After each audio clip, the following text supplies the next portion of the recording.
Okay, the play I'm doing is Timon of Athens, and I hadn't heard of it either. It's classified as a tragedy, kind of, but it's also an extremely bizarre play in terms of the rest of Shakespeare's canon. Nobody's really sure why he wrote it. It seems like it wasn't actually revised ever. Nobody knows when it was written, if it was ever performed. It only shows up in publication the first full of 1623 because the publisher couldn't get the rights to Troilus and Cressida and needed to fill up some space, and so he found this thing, Timon of Athens, lying around, and he decided to pop that in there instead, and that's the only reason we know this play exists.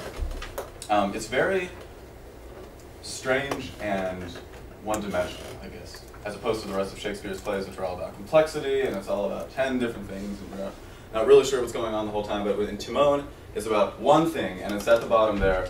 True friendship versus bad friendship. Rich people can't have real friends. Everyone together. Rich people can't have real friends. That's right. So just remember that. That is what every moment of this play is about. Every single one. So let's go into the characters. They're all also one-dimensional, which is great for a Shakespeare synopsis because this is all about distillation and brevity, and Shakespeare already did the work for me, which is very nice. So Timon is a generous-hearted man who's taken advantage of by his friends. This leads him to renounce society and become a misanthrope. That's basically it. What kind of man is Timon at the beginning? Generous-hearted man. That's right.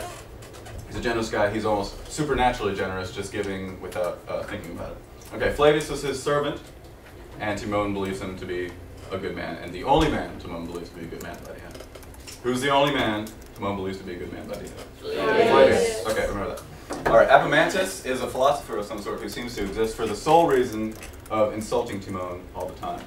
This seems to be the only reason he exists. He warns Timon of the flattery of his friends, but not because he likes Timon, because, actually, who knows? Nobody's really sure about this play. Alcibiades, our good friend from Tord, if any of you were in that, comes in. He's banished by the Athenians, and he ends up championing Timon's cause and rebels against Athens. So he starts out the play generous, he throws lavish parties, his friends take advantage of him. Flavius reports that Timon has run out of money because Timon never thinks, or he has a policy of never checking how much money he has for one reason or another. So he sends out his servants to get a loan. Timon's friends all turn him down. Meanwhile, Alcibiades gets banished from Athens. All right. Timon invites his friends over and he reveals, or he throws one last feast after all his friends have abandoned him, and he serves steaming water and stones as a sort of practical joke. I don't know. And anyway, he raves against his friends, kicks them all out. Then he runs. Then he abandons Athens and goes and lives in a cave. While he goes to the cave, he digs up some gold for some reason. He finds some gold randomly, and becomes rich again, which is ironic because now he hates people and doesn't want to give his gold to anyone except for Alcibiades, who comes around. And Alcibiades says he wants to destroy Athens, and Timon is like, yes, kill everybody in Athens. Here's some gold.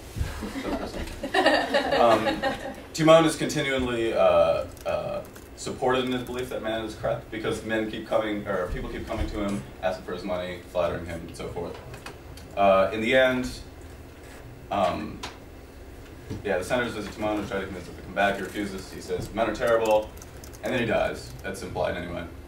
Alcibiades later brings an army to destroy Athens, and he kind of champions Timon's cause and says Timon was actually a good guy and an honorable man. Anyway, yeah, it doesn't make a lot of sense. But read the synopsis and remember this. What is the major theme of this play? Rich people can't have real friends. That's right. That's what this whole thing is about. Bought friendship versus true friendship.